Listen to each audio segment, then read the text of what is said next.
Kim Darroch is one of the UK's most experienced diplomats, but he's resigned from his post in Washington under extraordinary circumstances, a public spat with the US president.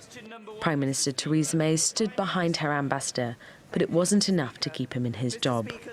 Good government depends on public servants being able to give full and frank advice.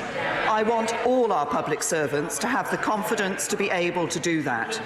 And I hope the House will reflect on the importance of defending our values and principles, particularly when they are under pressure. On Sunday, newspapers published diplomatic memos from Darroch calling Trump's administration clumsy and inept.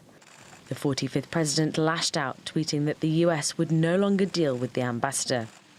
A day later, he got more personal, writing, "The wacky ambassador that the UK foisted upon the United States is not someone we are thrilled with, a very stupid guy." That the leaker is guilty of the worst breach of trust in our service in my career.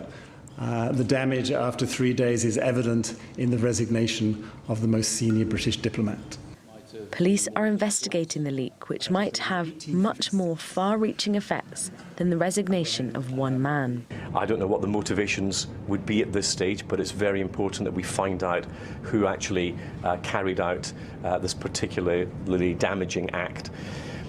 It's important that our ambassadors are able to write frankly to politicians. If they have to do so worrying about how it might look in a newspaper, it will represent a fundamental change in how our diplomatic system operates. Darroch reportedly decided to step aside after Boris Johnson failed to stand up for him in a debate in the Prime Minister's race. Johnson is widely expected to be the next UK leader. He's been criticised for throwing Darroch under a bus. But you weren't going to back him. You said last night you weren't going to back him. No, on the contrary. Well, my view is it's wrong to drag civil servants into the political arena, that's what I think. But it seems the traditional separation of diplomacy and politics has already been damaged.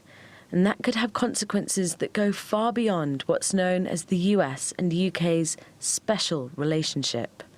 Arabella Munro, TRT World.